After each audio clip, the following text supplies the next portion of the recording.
What is the toughest race in America? Is it a hill climb? No, the toughest race in America is not a hill climb.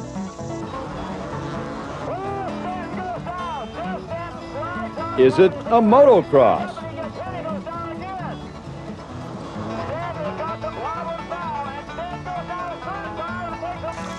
Toughest race in America?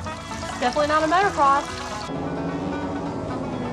How about a dirt track? Is that the toughest race in America?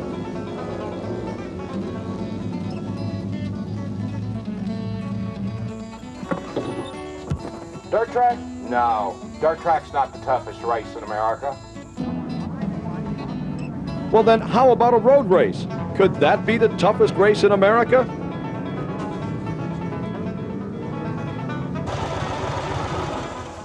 I promise you, the toughest race in America is most certainly not a road race. Well then, what is America's toughest race? The Blackwater 100 is America's toughest race.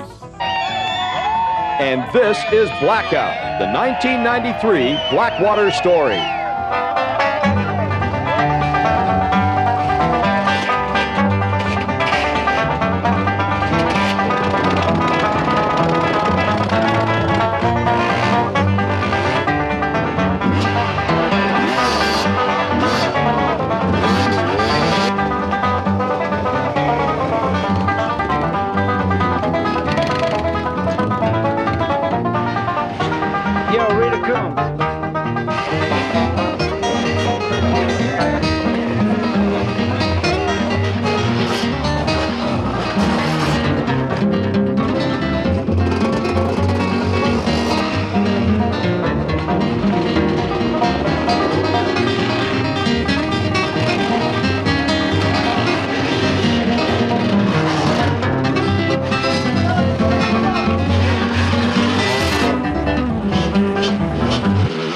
Blackout, the story of the 1993 Blackwater 100 is brought to you by KTM Motorcycles, Fun in Motion, ITP, makers of the Whole Shot and Blackwater ATV tires, and ProView prescription goggles, the goggle made to eliminate glasses.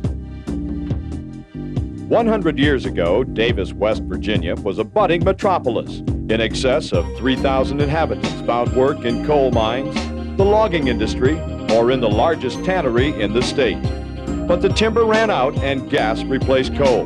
The population of the quaint mountain town tumbled to the current number of about 800. The main industry today, tourism. Located in one of the most scenic areas in West Virginia, the Canaan Valley, the city of Davis and the surrounding area is a year-round vacation haven. 51 weeks a year, visitors hike, fish, ski, or just enjoy the scenic countryside. The 52nd week? For the better part of 2 decades, 19 years to be exact, that week belongs to the best off-road motorcycle and ATV racers in the country. That week is reserved for the Blackwater 100, America's toughest race. What makes it so tough? To find out, former 2-time Blackwater winner Scott Summers asked promoter Dave Coombs. What is the toughest obstacle this year at the 93 Blackwater? Derelicts. So there's a lot of spectators out there, and I heard they named a road back there Derelict Drive. Yeah, Derelict Drive. I think we're going to have to extend it, though. So there's a lot of people camping along the course. Do you think they're going to have an effect on the riders? Yeah, that's what I'm afraid of, Scott. They're all out, as you know, we didn't mark the course until this morning, so they're all out looking for it. And I'm just afraid that they're going to be in the racers' way when they come through. Hopefully, they'll have sense enough to get off by 1 o'clock. The only problem I see, like I said, is the dust. That's going to give the front riders an advantage in one way and another running into the people going the wrong direction and water on the track. I've been out there all morning, actually all week, trying to explain to them what's going on. It's a great event. You know, I've been here 19 years, but it's this year it's summertime. It's insane asylum, and I'm afraid the patients are running it. Prior to, during, and after the Blackwater weekend, what the patients are running is their own version of Blackwater. Their rules, though, are much simpler than those followed by the actual Blackwater contestants. In fact, there is only one rule, that being, there are no rules. At the water crossings, for example, the objective seems to be who can get the dirtiest. The winners of that contest participate in the finals of Wash Your Buddy. Another popular sport, Dunk Your Girlfriend.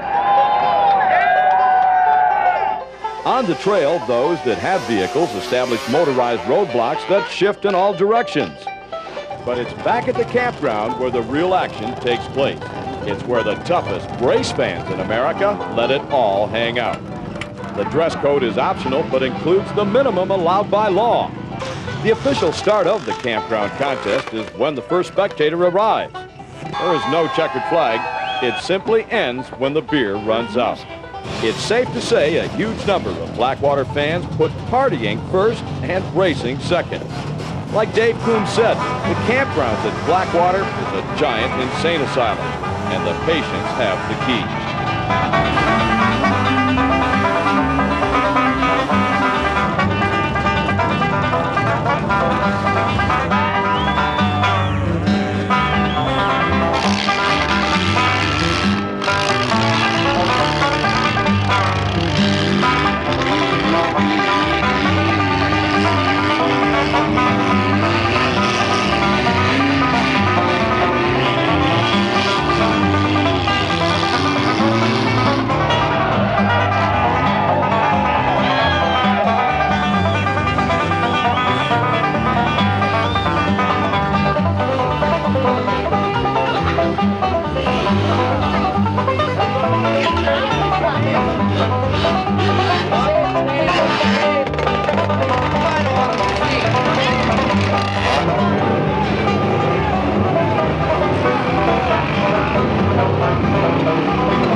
Not far from the mayhem of Derelict Drive are the Blackwater pits.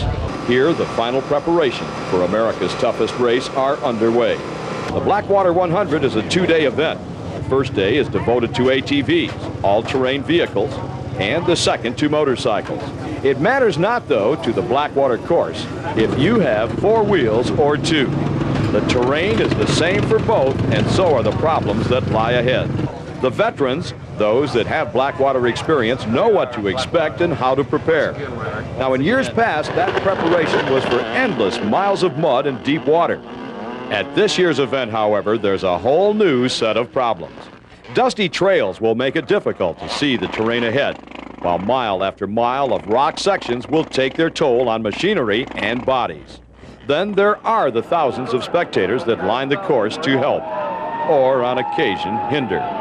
Scott Summers talked to some of the Blackwater veterans regarding their pre-race thoughts.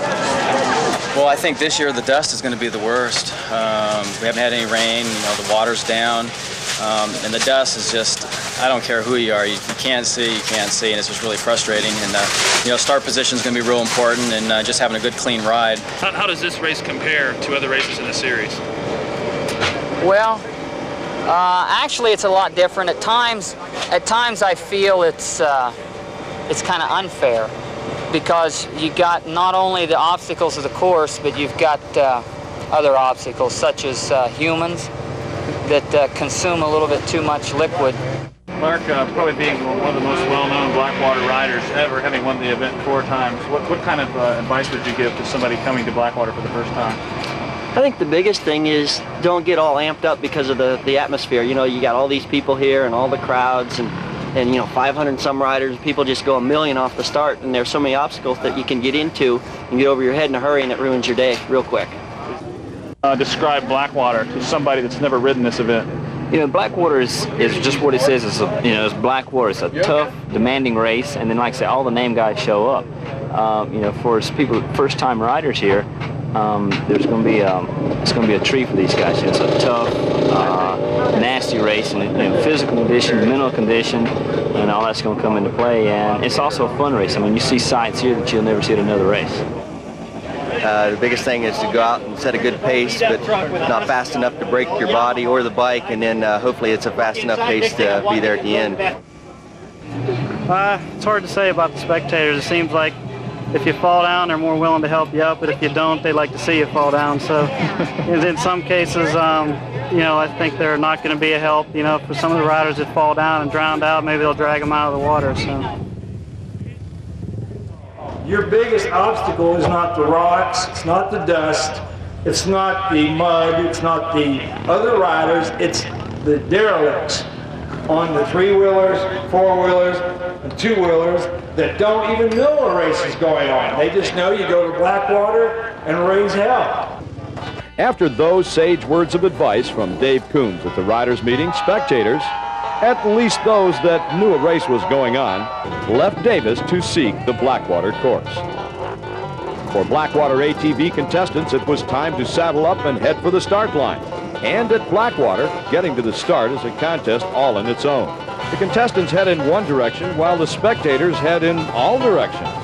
Somehow or other, though, it all works out and riders eventually settle into place. When the green flag drops, close to 350 entries will set out to conquer the famed and feared Blackwater course. They are lined up 3 abreast. Each line will be separated by 5 seconds to allow the trail to clear before the next wave drops the clutch. On hand to cheer them on, thousands of spectators. For the most part, each rider is lost in his own last-minute thoughts. Can I survive the water, the rocks, the dust? Can I sneak past those few spectators that hinder and into the clutches of the many that help? And with the drop of the flag, blackout. The 19th annual running of the Blackwater 100 is underway. Starting in the third row is Bob Sloan. Bob has won Blackwater 3 consecutive years and is favored to make it 4 in a row at the 1993 running. As the field heads down the trail, let's listen to the advice Bob has for first-time competitors. Well, for a first-time rider, I think my best advice would be mentally prepared, as well as the bike being prepared, and knowing what to expect out there today. It's really going to be rocky and dusty, and the guy's just going to have to keep going along and set him a pace and hang in there. A lot of people's not going to finish this race today. Flat tires, chains, whatnot. So the best thing to do is just to get out there and get him a good, safe pace going and hang in there. And with that, the last of 338 ATV riders attack the Blackwater Trail in search of lasting fame, or in some cases, just hoping to make it back to the pits. This portion of Blackwater is brought to you by ITP, makers of the Whole Shot and Blackwater ATV tires. Hours prior to the start of the ATV race, the Blackwater Crazies were positioned at the first major obstacle, the first crossing of the Blackwater River. They came in buggies. They got there on ATVs. Some of them even walked. Regardless, the derelicts were on hand to help and to occasionally hinder. Most of all, though, they came to have a good time. There were coolers full of liquid refreshment, picnic lunches, and for those that were armed, an endless supply of ammunition. Some folks climbed the rocks to get out of the way. Others crowded the crossing to get in the way. Entertainment while waiting was provided by pseudo Blackwater racers. A dam was built to make the water deeper. And as a final thought, after drinking all the beer in his cooler, this guy poured water on the exit point of the crossing. Then there were the 2 engineers that had studied Obstructions 101. They found the biggest rock they could carry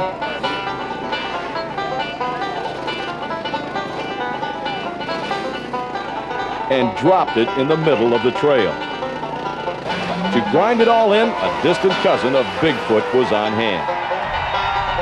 A final bath, and the folks from Derelict Drive were ready for the race action to begin. At least some of them were. The rest were still watching the would-be racers in the river when the first riders arrived. The pack was led by Tim Roadheaver, and as if the Blackwater crossing was not enough, spectators splashed Tim as he rode past.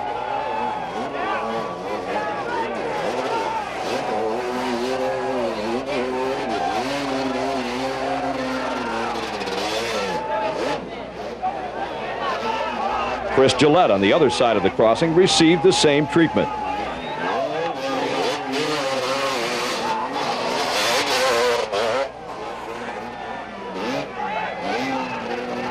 You'll notice, however, that Gillette did manage a fair amount of revenge.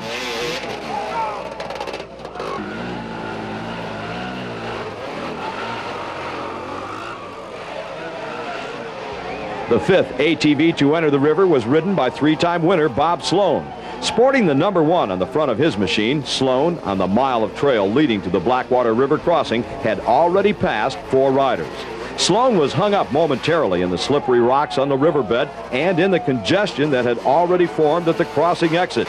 But with a little bit of help from a few of the spectators, Sloan was quickly on his way.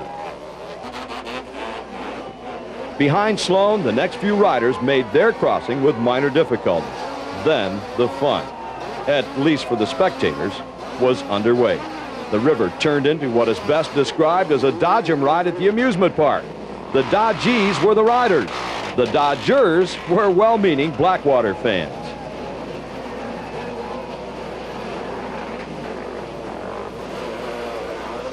To the first-time Blackwater competitors, the river was about as nasty as anything they had ever encountered. Until, that is, they tried to get up the bank on the other side. Every ATV through the river dripped water on the steep uphill bank. Now, the next ATV ground those drippings in and left a little bit more. Now, that went on and on until the bank became a slippery, snotty mess.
Once clear of the river and the slippery bank, a wide-open trail lay ahead.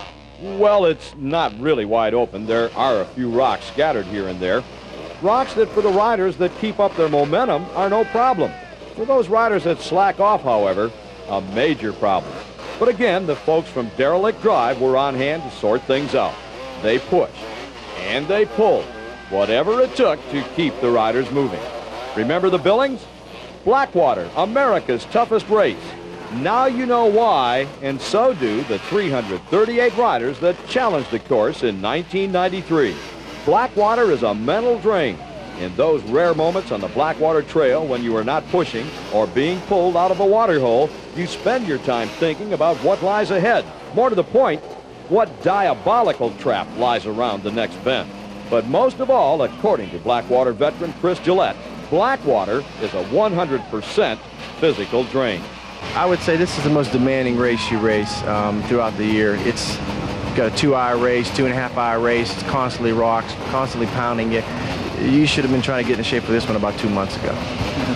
For some riders, regardless of physical or mental condition, that first water crossing or steep rock section is the end of the line. Water has the unique ability to find its way through a tightly sealed airbox and into the engine, while puncture-proof tires mysteriously go flat. Unbendable handlebars get bent, and leak-proof fork seals leak. Now, given the torture factor already evident at Blackwater, it would appear early retirement from the race would be a blessing. What it really is, though, is a major disappointment. Well, we come out here, our first time, we had a problem last year getting out here. We come out here and the motor on this thing give out on me, so I had to switch up motors with my old bike day before the race. And we come out here and it's running like a top, and I burn up the clutch waiting on all this traffic. So we run about a mile, we run good, but we're going home now. I didn't make it far enough to see. The only thing I can say is I don't know what to say. I've never experienced anything like this in my life. I've rode a lot of trails, but nothing like this. My first time here. Can't believe it. Lost the transmission, 2 miles into the race. Brand new bike. That's the way it goes. I'm happy to be here. It sucks. Yeah! It's on down the trail to one of the most famous obstacles on the Blackwater course, Moon Rocks. There are optional paths that lead to the top of Moon Rocks. Be assured, however, they all share a common trait. It's called Murphy's Law. Whatever can go wrong usually does. Now, for some reason or other, Murphy's Law does not usually apply to the riders at the head of the pack. The back markers are quick to point out those guys are lucky. Have you ever noticed, though, the more you practice, the luckier you get? Murphy's Law usually kicks in at Moon Rocks about 15 minutes after the first rider arrives. Watch. You'll see what I mean.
It's a fact that at the first motorsport race ever held, there were no cheaters. It's also a fact that at every race since then, someone has tried to beat the system. For example, accidentally getting lost in the trail and missing an obstacle or two like Moon Rocks. So just past Moon Rocks, there is a secret checkpoint. The checkers, though, have hearts made of forgiveness. In fact, their motto is, if you can figure out how to get here without climbing Moon Rocks, then we'll punch your card. Now, here's a guy with a definite problem. You might say, in fact, the wind has been taken out of his sails, not to mention his right front tire. Flat tires are not an uncommon sight at Blackwater. The sharp rocks on the Blackwater trails and high-speed impacts, such as at Moon Rocks, are the cause. The cure? A road service or a gas station. Unfortunately, those two items are in short supply on the Blackwater Trail. Now, as you have already seen, what is not in short supply are the crazies that haunt America's toughest race, like these two guys that turned a small creek into a mud hole. Fortunately for the Blackwater contestants, there were only a couple in the work crew, and they got a late start. Still, a mud hole is a mud hole, and when it's surrounded by residents from Derelict Drive, chances are it's a nasty mud hole. The spectators here are trying to tell this rider the water is not deep.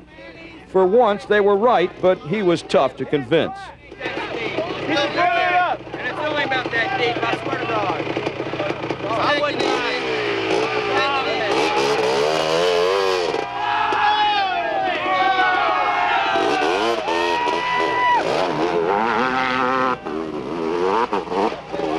Now, what the spectators wanted the rider to do was gas it and jump off the bank, like the next couple of riders.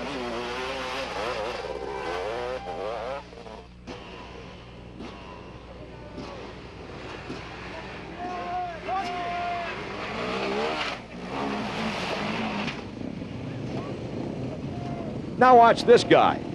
They want me to go through the middle. Yeah, sure. It's probably 15 foot deep. I'll go to the side. Boy, good thing I didn't go through the middle. Still on the first of 2 laps of the 19-mile Blackwater course, the leaders are about to arrive at the second major water crossing. Notice the varying depth of the water and the unstable footing. Notice also the dam that was constructed in the early morning hours. You'll also notice the derelicts are out in force. Let's watch their antics and the arrival of the first rider as we listen to what the veterans have to say about the water and the spectators in general. Also, you got to watch out for the spectators because they're wanting to see something happen. They're not wanting to see you get across that water clean. They want to see you drowned out or go over the bars or whatever it may be. So you really got to watch out who you pay attention to and what lines you pick on the course. The atmosphere here is pretty wild. It's like a circus. If you've ever been to a Rolling Stone concert, it probably is about equal to that, but a little bit more mud.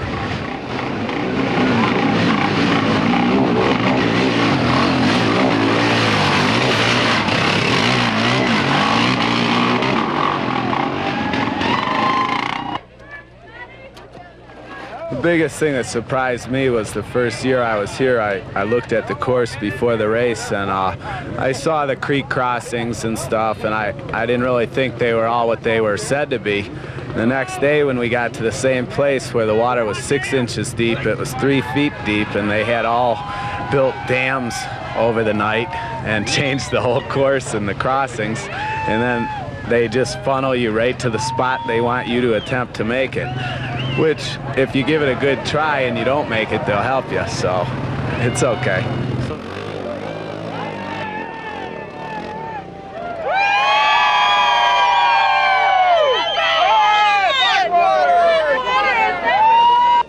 Definitely have to look at them twice and see if they have honesty in their eye, because it can definitely be deceiving.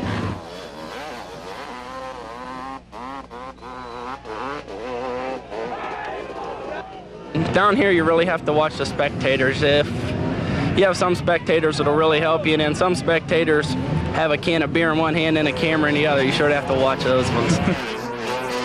Coming up, a spectator with a can of beer. Now, he's one of the good guys, though, and you'll soon see why. That's Chris Gillette, rider number 11. He's about to get hung up and will solicit help.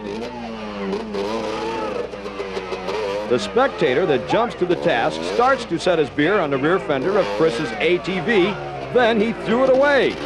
Now that move borders on banishment from Derelict Drive. There it is. It's floating off to your left. It must be an empty. No wonder he threw it away. The Blackwater River is about to get busy. Let's watch as some of America's toughest ATV riders handle America's toughest race.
put a new cam in. I think I broke the timing chain.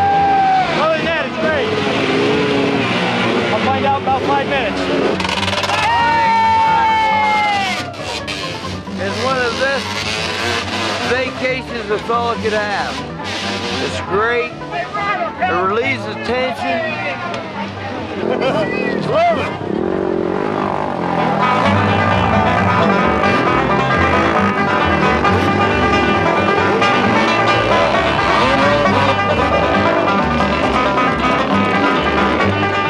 Oh, they're crazy, I guess.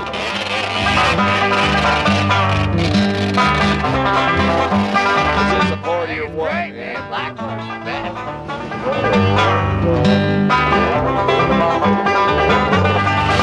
Oh, it sucks. Hey, John. You having fun? Oh, yeah. Love it. 2 drown out, 8-hour ride, no sleep, feel wonderful.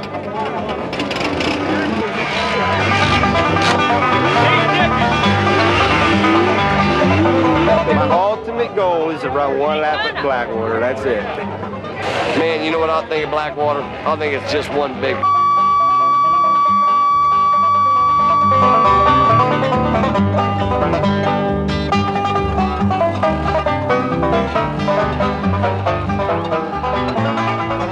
The toughest obstacles on the Blackwater Trail, depending on who you talk to, are the water crossings or the endless miles of rocks. The most dangerous obstacles, however, are found on the wide-open, high-speed trails. Spectators use the same routes as the riders. Needless to say, some of them are not adequately prepared. Like this guy who thinks he's a world champion trials rider. He belongs in a barrel. Or this guy. He's over his head and heading against the flow of traffic. Of course, it's not always the citizens from Derelict Drive that create the roadblocks. On occasion, the competitors themselves are their own worst enemy. Watch this sequence of events. Rider A got crossways on the trail. Rider B was able to squeeze by. Rider C, on the other hand, took a left and was headed in the wrong direction. Now both Rider A and Rider C roll back down the bank, and Rider A gestures. Go ahead, the trail is yours. And so is that hole. Meanwhile, back in Davis, lap number 1 of the 2-lap race is just about history. The first rider through the barrels is 3-time champ and pre-race favorite Bob Sloan. Close behind was Barry Hawk. There were several others in contention, but those two would decide the 1993 championship. The ATV portion of our Blackwater presentation is brought to you by ITP Tires. 130 out of 360 ATV entries rode Blackwater on ITP Hole Shot and ITP Blackwater tires. Well, the Blackwater racing terrain is different than any other terrain that we have on the circuit in that it has a little bit of everything. Most courses are either rocky or just good traction. This course here, it's just got a little bit of everything. It's got trees, rocks, sand, a little bit of everything, water. And I use a Blackwater tire because of its durability. It lasts, it gives me good traction, and I know that I can rely on it to make it through the race. Go ahead, Bob. I choose the ITP Blackwater tires because they are puncture resistant, durable, and provide maximum traction. The Blackwater has a lot of difficult terrain, a lot of rocks, a lot of mud, and then it just has regular dirt too. And I choose the ITP Blackwater tire because it works well in all this terrain. It's a very durable tire and it'll get you through any situation. I choose the ITP Blackwater tire because they are puncture resistant, durable, and provide maximum traction. To locate your local ITP tire dealer, call or write Industrial Tire Products. Completing a lap of America's toughest race is in itself an accomplishment. After 20 miles of dust, rocks, and water, can you imagine the relief a rider feels when he sees friendly faces?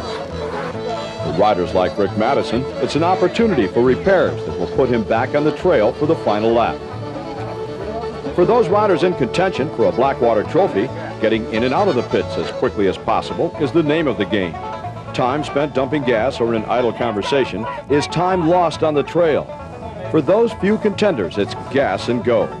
The rocks, the dust, the deep water, and yes, the derelicts are waiting. For others, completing a single lap of Blackwater will be enough.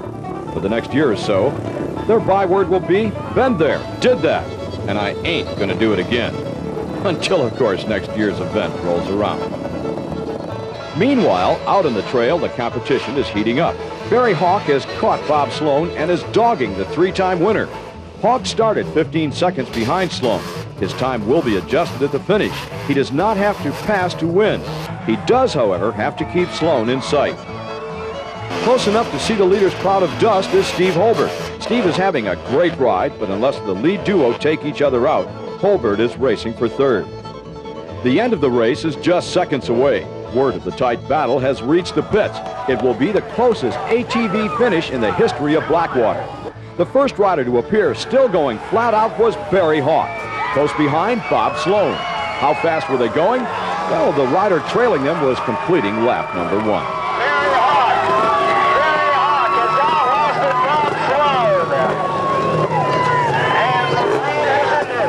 As Barry Hawk and his flock of adoring admirers celebrated victory, other riders were completing the course.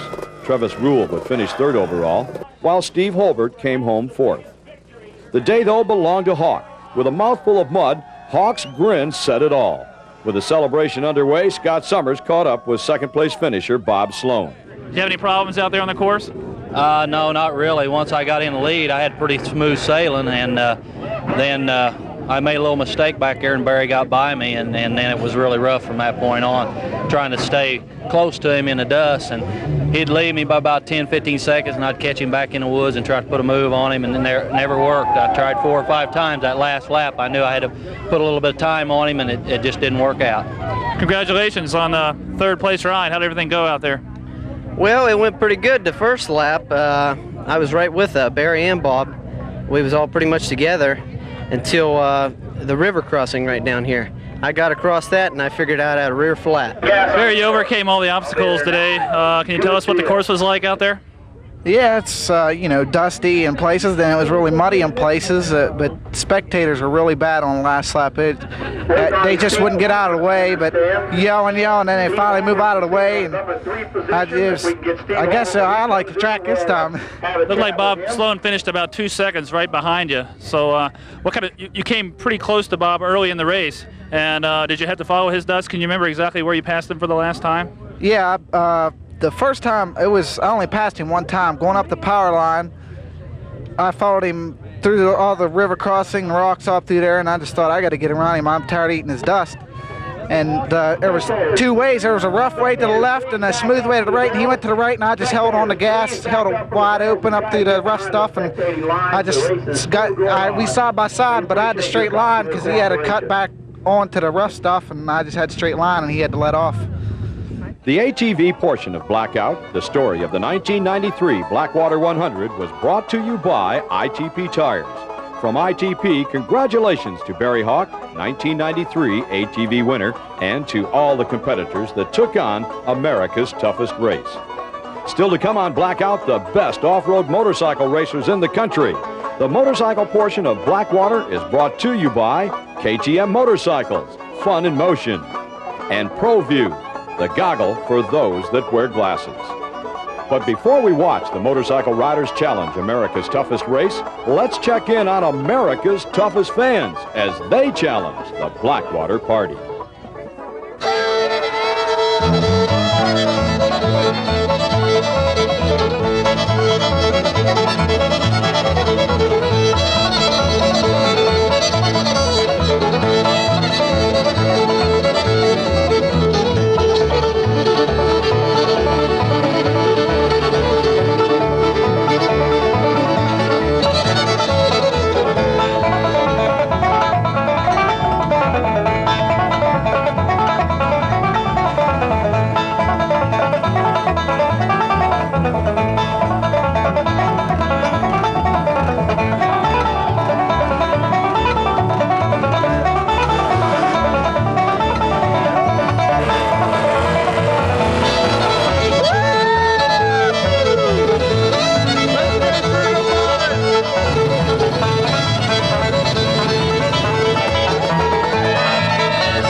pits that just one day ago were filled with ATVs are now crammed to capacity with motorcycles. More than 500 of them are entered in the 19th annual Blackwater event.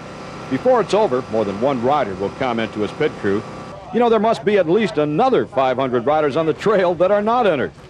The same obstacles that face the ATV riders await those that ride on two wheels. And like the ATV class, a limited number of highly skilled competitors will challenge those obstacles in search of Blackwater fame. For Blackwater contestants, it was time to head for the start line. Scott Summers met them there to get their final thoughts.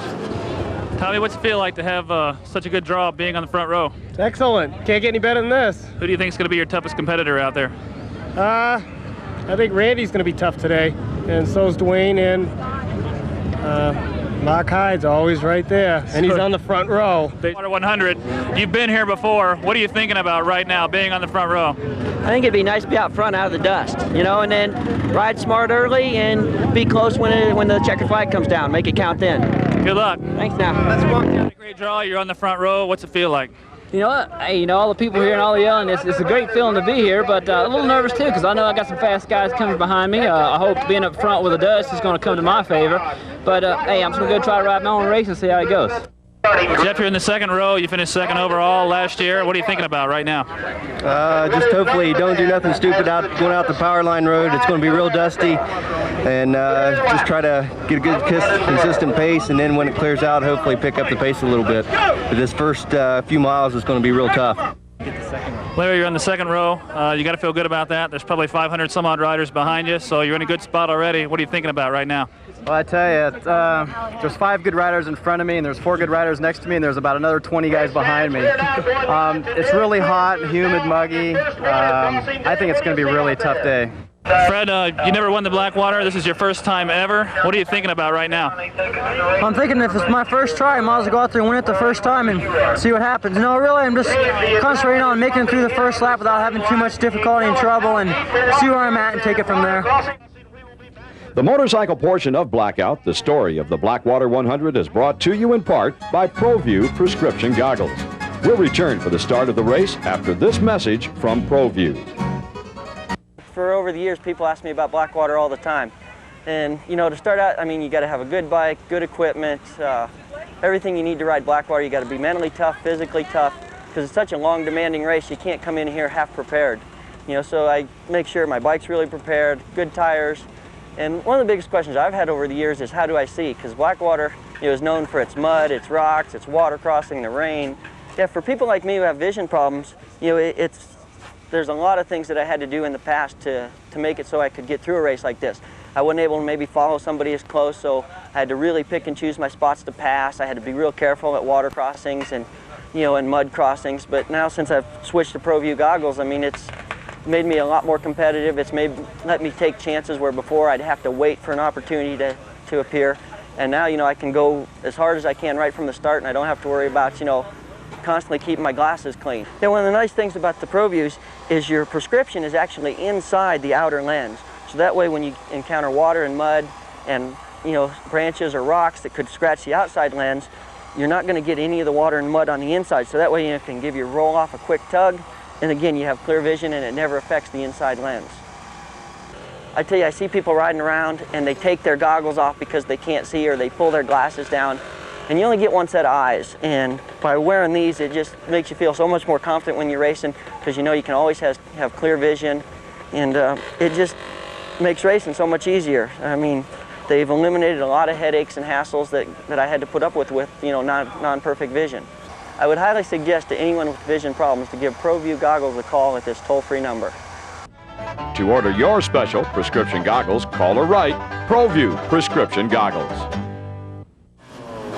On the outskirts of Davis, West Virginia, for the 19th consecutive year, the field, over 500 strong, is set for America's toughest race, the Blackwater 100. 5 rider waves, over 100 of them, 5 seconds apart, head down the Blackwater Trail. For a limited number of the Iron Horse mounted combatants, victory could be a reality. Most of the field, though, were there, well, because it's Blackwater. It's the place to be on Father's Day. Finish the 4-lap race before the checkered flag is thrown, and bragging rights are yours for years to come. Each lap, 19 miles of trail, water, mud, rocks, more rocks, and, oh yes, don't forget the dust.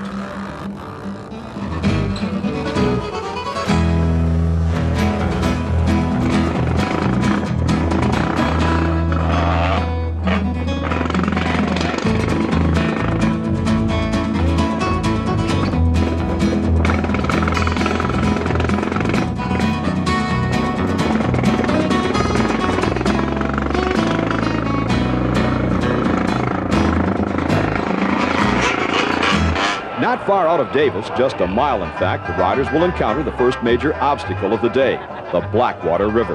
The course was not marked until the morning of the race, the intent to minimize the number of spectators on the trail and at the river crossings. Now, not many of the derelicts that haunt the Blackwater trails were fooled. Somehow or other, they all found their way.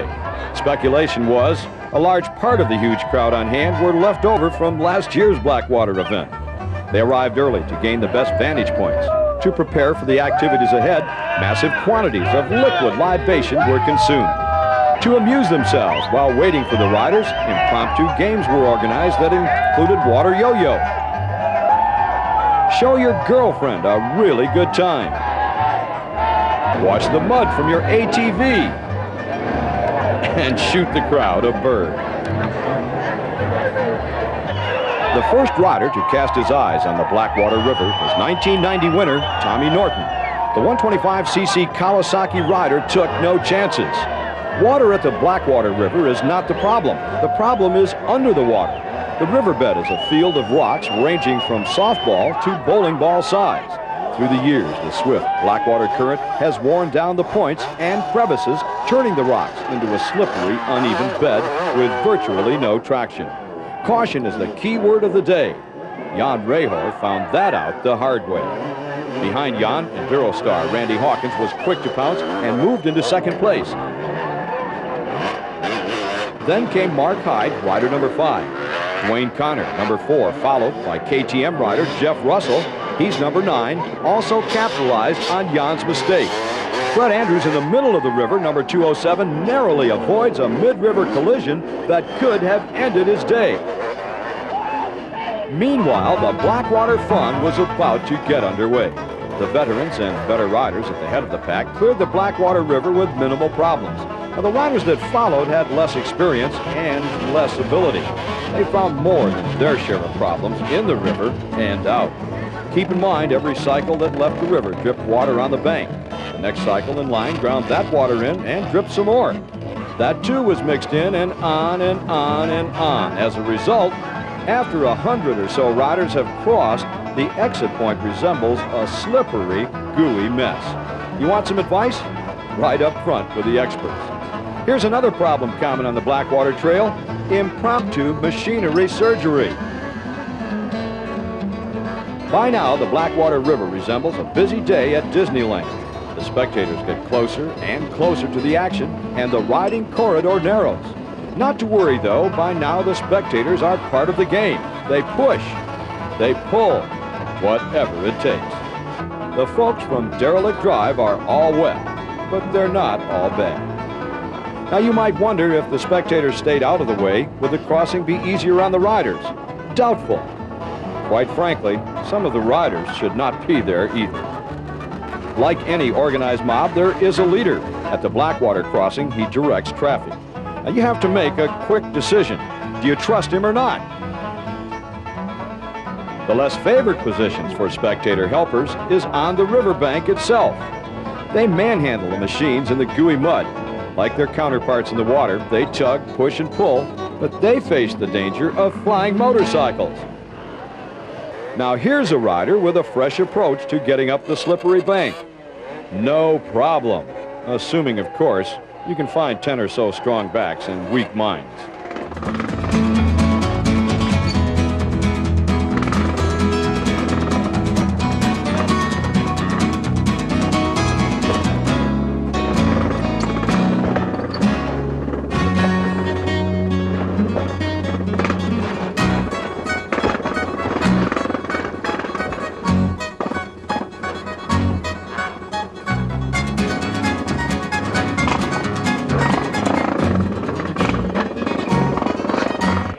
Meanwhile, the leaders are nearing another feared Blackwater obstacle. This one is known simply as Moon Rocks. A quick look at the surface tells you all you need to know. The spectators at Moon Rocks consider themselves more sophisticated than those at the river crossings. They'll tell you they're interested in the technical aspects of riding. My guess is they couldn't find the water. The first bike through was the 125cc Kawasaki ridden by Tommy Norton, the 1990 Blackwater winner. Close behind, Randy Hawkins, the multi-time national enduro champion, aboard his Suzuki. The third rider through was last year's Blackwater runner-up, KTM-mounted Jeff Russell. Jeff had a minor problem when he bounced off a moon rock and almost went down. He was saved by another rock, and with the help of a couple of men on the moon, he was quickly underway. Fred Andrews, who had worked up to the number 4 position, had no problems with the rocks. The former pro motocrosser was catching on to cross-country racing. Here's another pro motocrosser, Ty Davis on a Kawasaki. Right behind, his teammate, Larry Rossler. Rossler, a many-time Baja winner, learned his trade in the desert. For Rossler, rocks are not a problem. Coming up, Mark Hyde and Scott Plessinger. They arrive at the same place at the same time and both come to a screeching halt. Scott says, "Go ahead, Mark." Now you know why Mark Hyde is a 4-time Blackwater winner. Scott, on the other hand, made a rare mistake. He lost his momentum. When he got going again, he was out of his line, had to improvise. I'll bet the next time around, Scott will pick a different line.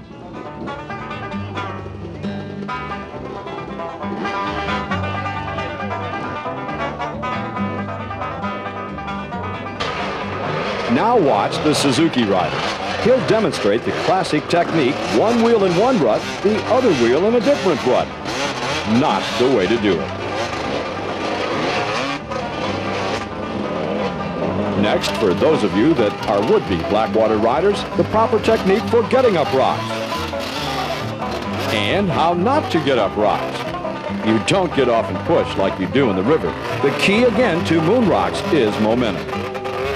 You say you want more examples of how to and how not to do it? Well, let's watch the styles of a few of the Blackwater competitors.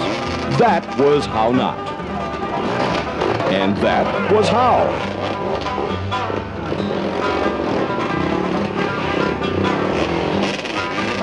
And here's another how, while the first how not continues to struggle.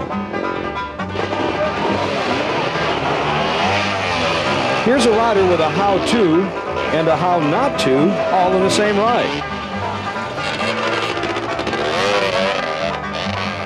Now here are two riders that choose different lines. Unfortunately for the rider that goes to the far right, they'll end up with different results. Now here's a first-time Blackwater competitor. You can tell because he's asking for help from a spectator with a beer in his hand. You go up there about 10 feet, you hang a hard left, no problem, you can do it, you're the best, it's easy. The spectator, his job done, turns and walks away, but the rider is still not sure. "Show me one more time," he says. Okay, you go up the hill, you take a hard left, just don't stop. Confused? Well, here comes more help. Watch that guy, go where he goes. Well, despite the demonstration and words of advice, the rider picks his own line with predictable results. He gets hung up.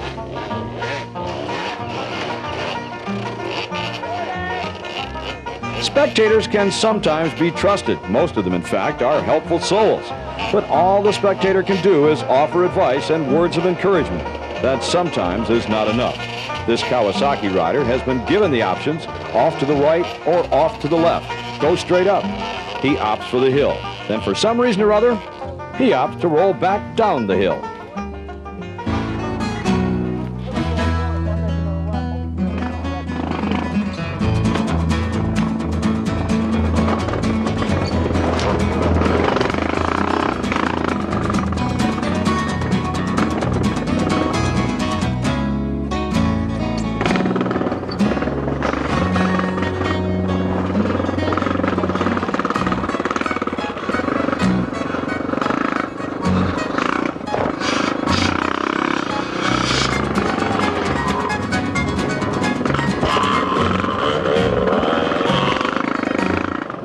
On down the trail, check out the dam built by a few of the derelicts.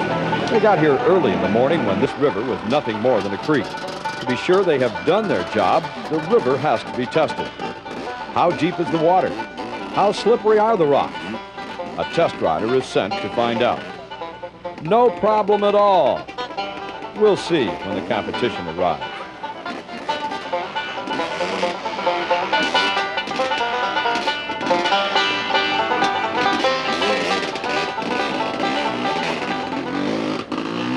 Well, how do you like Blackwater so far? Love it. Better than Christmas. First riders are just about due at this, the second river crossing of the 1993 Blackwater. The river is clear of spectators. They have formed a channel by lining both sides of the crossing. All they do now is wait. The first rider in view, it's Tommy Norton aboard the 125. It seems all but impossible that Norton has held off the charges of the bigger board machines behind him. Again, Norton takes the safe way through the water. As Norton disappears from view, Randy Hawkins, a scant few seconds behind, hits the river. Hawkins, an national enduro champion, is familiar with riding water. He stays on his Suzuki and makes up valuable time. Jeff Russell, the KTM rider looking for his first Blackwater win, turns in an even better river ride.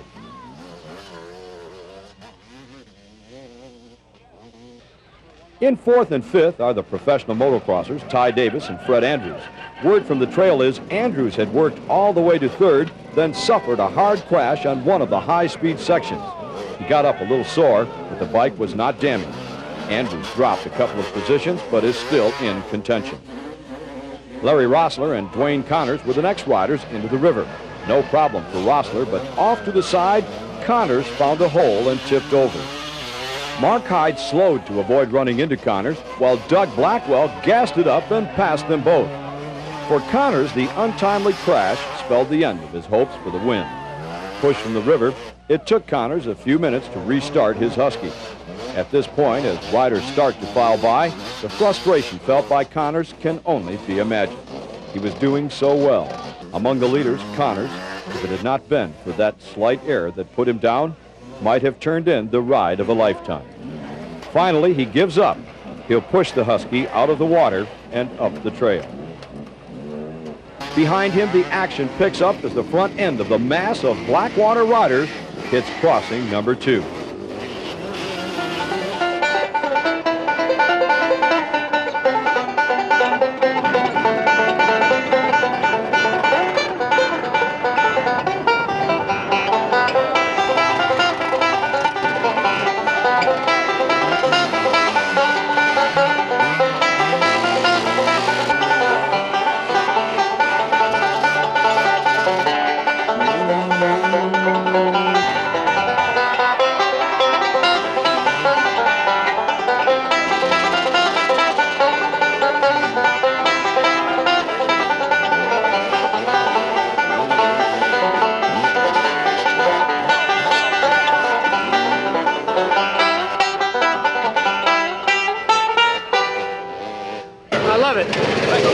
Once in a lifetime. At the start-finish area, Tommy Norton is the first rider to complete lap number 1. Tommy's number is recorded. He then heads to where his pit crew is standing by. The 125 Tommy is riding cannot make 2 laps on a single tank of gas.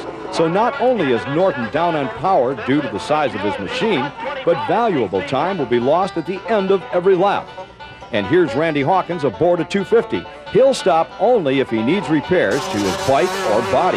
Norton is off, but he's passed by Hawkins.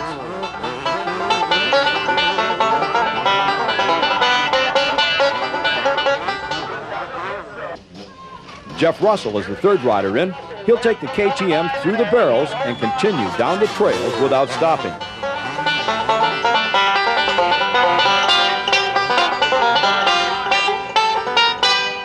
Fred Andrews' pit crew apparently will gas Fred.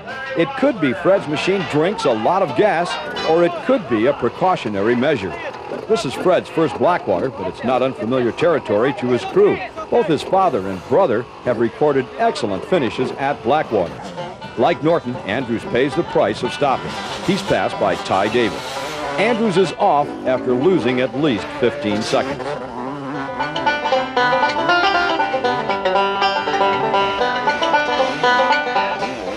A Other riders will follow Andrews' lead. The rationale is, why take a chance? For the most part, they realize an overall win is out of the question at this stage of the race.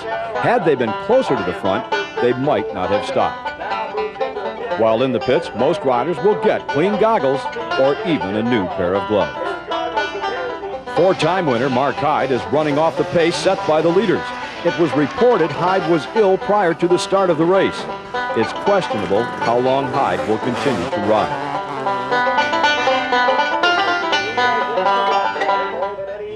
For some riders, pit stops are more than a formality. They are a necessity. Flat tires, failing brakes, new levers, bent rims are just a few of the problems experienced on the trail. They need to be fixed to continue. For Terry Cunningham, the plan was to run up front and bypass the first pit stop. When Terry did not appear with the leaders, the Team Green crew knew he had a problem and more than likely would stop for repairs. For some riders, problems similar to those experienced by Cunningham would bring to a halt the day's riding. Terry, though, had no intention of quitting. He's a former champion and refuses to give up.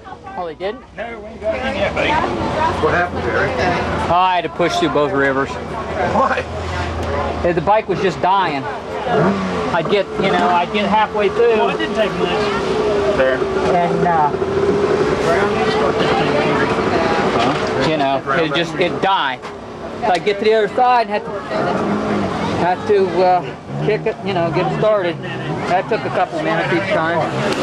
In the KTM pits, noted desert racer Scott Harden had also stopped. Note the grin beaming from under Harden's helmet and the smiles on the faces of some members of the pit crew. Harden is telling them, I've never seen anything like this in my life.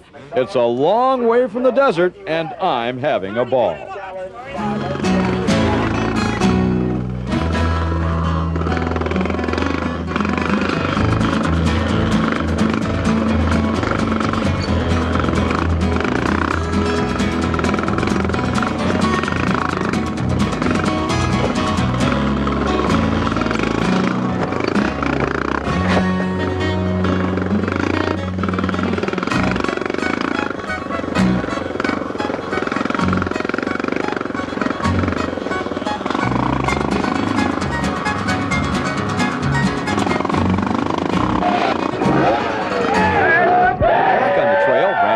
Has increased his lead slightly over Tommy Norton. In the tough, rocky terrain and the tight parts of the course, Norton is able to maintain the pace. However, there are some high-speed sections. Norton's 125 is no match for Hawkins' 250. Fred Andrews has passed both Ty Davis and Fred Russell to take command of third place.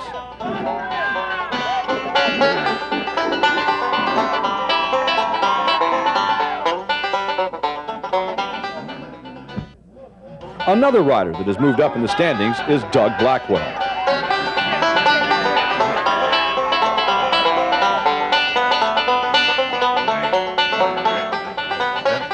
Fresh from a win at Baja, Larry Rossler too has picked up the pace. And despite his illness, Mark Hyde continues to hang tough.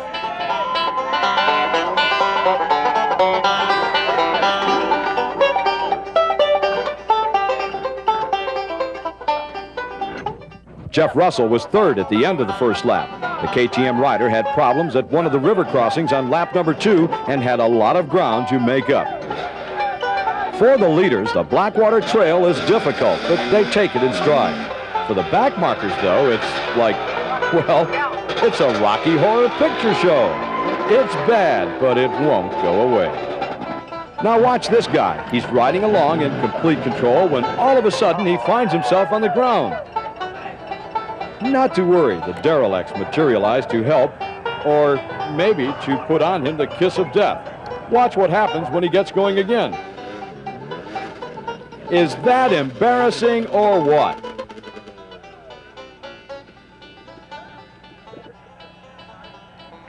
Unless you think that tough rocky trails are problems for a limited few, here's just a sample from a short uphill that's typical of the Blackwater Trail. For most, it's a bad day at Bad Rock.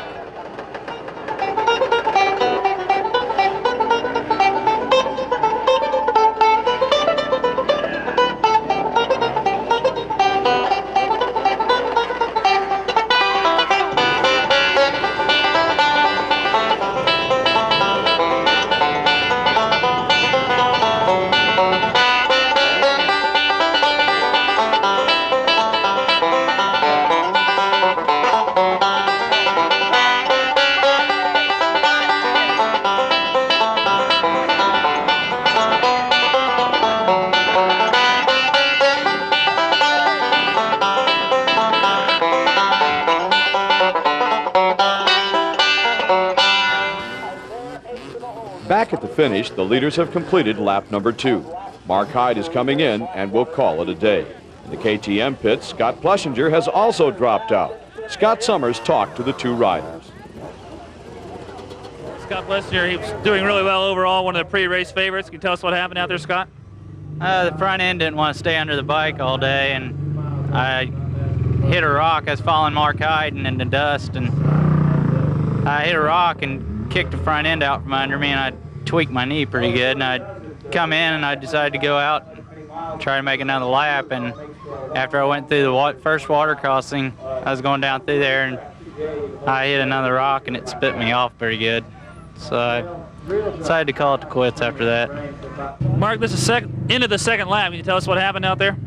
I just been sick all week, and I just making a lot of mistakes and having a hard time getting going, and so the course is so tough out there. I end up doing something I'd regret later if I kept pushing it, but just can't make nothing happen right now.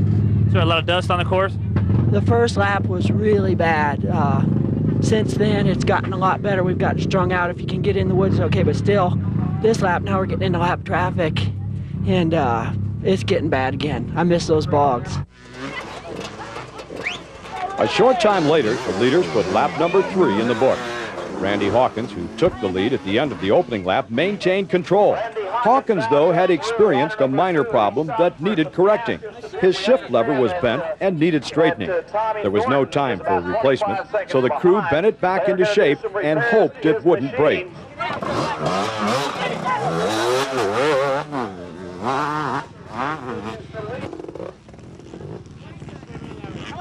The Team Green pit crew waited for Tommy Norton. At last report, the 125cc rider was about 25 seconds behind Hawkins.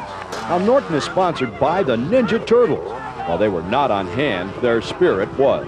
A splash of gas and a little turtle food, and Norton was set for the last lap.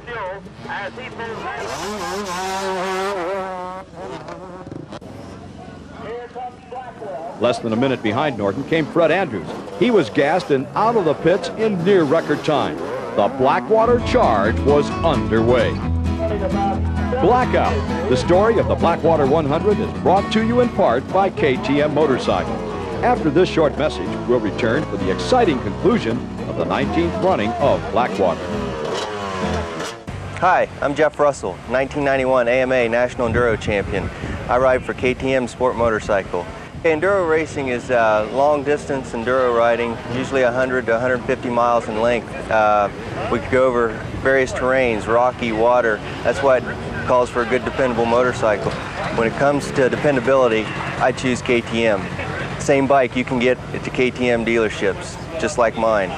It's fine-tuned to my specifications, but everything's available through your dealership. When it comes to dependability, nothing works better than a KTM. Hi, my name's Scott Plessinger. I'm AMA National Hare Scramble Champion. I ride for KTM. I've ridden KTMs for the past 3 years. They took me to the National Championship last year, and they're a good, dependable motorcycle that you can buy in your own KTM dealership. As far as I'm concerned, they're the most reliable motorcycle. I've ridden a lot of motorcycles in the past 8 years that I've been racing, and as far as reliability, KTM's the most motorcycle. As far as KTM, I've never had a mechanical DNF in the last 2 years of riding them. Basically, the DNFs have come on my behalf. If I had crashes or other things have happened, but as far as mechanical problems, I've never had a mechanical problem with KTM in the past 2 years. You can get the same KTM motorcycle that I ride, and I won the AMA National Hare Scramble Championship on at your local KTM dealer. To find the KTM dealer nearest you, call KTM. The last lap of Blackwater 100 is near completion. Word from the trail is Fred Andrews caught and passed Tommy Norton, and when last seen was closing on race leader Randy Hawkins. The rider should be here any second.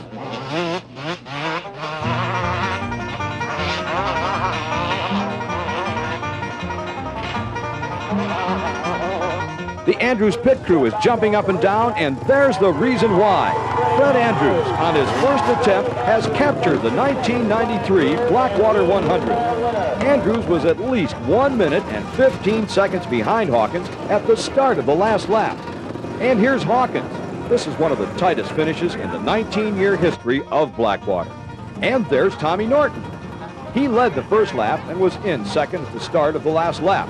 He was passed by Andrews and finished third. A spectacular ride for the Ninja Turtle 125 and Tommy Norton. Scott Summers is standing by to talk to Fred Andrews. Let's go to the pits. Place went up to fourth, to third, and first in the last lap. How's it feel to finally win the Blackwater? Well, I came here and told you, you might as well come here once, you might as well win it, so I won it. That's awesome. Wish you could have been out there to see what we could have done, but really they say it's the toughest race. It is tough, but you just got to be smart and pick your lines good. And as long as you don't fall down and keep going smooth, I think that's what happened. I just caught him and I just kept on being smooth. Didn't try too hard and didn't get overtired. You passed Randy on the last lap. Do you remember where you did that? About what mile marker? I passed him probably about the 3rd or 4th mile marker. Well, after the second crick, I got right behind him. Then I passed him, and he passed me back, and I passed him, and then I got to the open section. I just pinned it. I didn't think he could stay with it. So, how's it feel to come to Blackwater for the first time and win overall? Feels great. I'd like to thank all my sponsors, Yamaha, Hammerhead Graphics, Answer, Dunlap, Smith, Weisco, and 100%. There's a ton of them, but man, without them, I couldn't do it. Came up a little bit short on the final 4th lap. Yeah, you know, the 3rd lap I've been in shifts just a little bit, but not bad. And basically Fred beat me. You know, I don't have no excuses. He rode better. He's a better man than me. But I would want to bet him, let him go to the next National Enduro. Let's have a 2 out of 1. I'll race him there, no doubt. Awesome performance by Randy Hawkins. You've never really won a national cross country. I'd say today you came closer than any time in your career. Yeah, you know, I rode good. And one other thing I'd say, you know, a lot of guys think the enduro guys are just enduro riders, but I hope today I showed that we can do more than just enduros. I think you proved that very well. Congratulations. Thanks, Scott. Tommy, you were riding really well. Do you remember exactly where you lost the lead? I came into the barrels the first lap, and I have to gas every lap because of the amount of mileage. If it was just a little less, I could have gone 2 laps. Pulled into the pit. When they were putting my gas cap on, Randy went by me, so we went out together, and I couldn't get by him in that first corner. We got out on the first big road. He was just dusting me out. I couldn't get around him because of the dust. I almost crashed a couple times, and when I got to the river, he was already through it and up over the hill. I never saw him again after that. So you're running the 125, which meant you had to stop every lap to get gas. The other guys didn't have to do that, so did that prove to be a little bit of a disadvantage? Sure did. I don't know how much I lost by, but I don't think it was much. I must have lost 30 seconds in the pit today compared to everybody else, so it definitely came into play. So then once Randy got around you, do you remember what happened when Fred Andrews got around? Yeah, it was on the big hill on the power lines, and uphill it's pretty smooth, but my bike could only pull 5th on that hill, and Fred just came motoring by me, turned his head right around, he's like, see you later, and off he went. I couldn't catch him on the big uphill, and he was gone. And so ends the 19th annual running of America's toughest race, Blackwater 93. Blackout, the story of the 1993 Blackwater 100, is a moto video production brought to you by ProView Prescription Goggles, KTM Motorcycles, and ITP Tires. Special thanks to our pit reporter Scott Summers and Dave Coombs of Racer Production, the organizers of Blackwater. From all of us, I'm Larry Myers. We'll see you next year.